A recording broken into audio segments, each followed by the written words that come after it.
In today's video, I am going to teach you how to sign up and create a monday.com account. Start by opening your web browser and going to monday.com. You will land on the monday.com work platform homepage. Take a moment to confirm you are on the official site, since you will be creating a new account. On the homepage, click the Get Started button. This will bring you to the sign up page where monday.com begins setting up your workspace. In the first field, type the requested information, such as your email address. Use an address you can access because you may need it for verification and future login. After you enter your details, click Continue. Next, you will move through the account setup screens. You will see a few highlighted areas to click, which guide you through confirming your sign up and moving forward in the setup flow.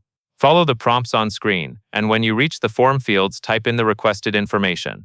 This typically includes details like your name, a password, and the name of your account or workspace. Create a strong password that you will remember and store it securely. After that, monday.com will ask a few quick questions to personalize your experience. Select work as your main use case, then choose business owner for your role. Click Continue to move forward. On the next screen, choose Only Me if you are setting this up just for yourself right now.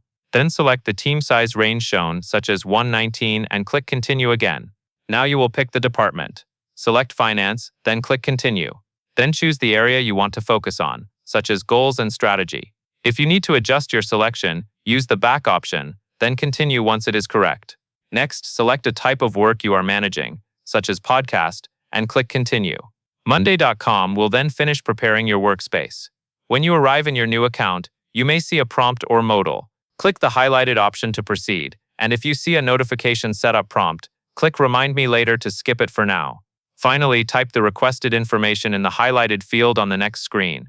Then click Next through the short onboarding sequence until you reach Get Started. Click Get Started to enter your workspace. That covers everything you need to know.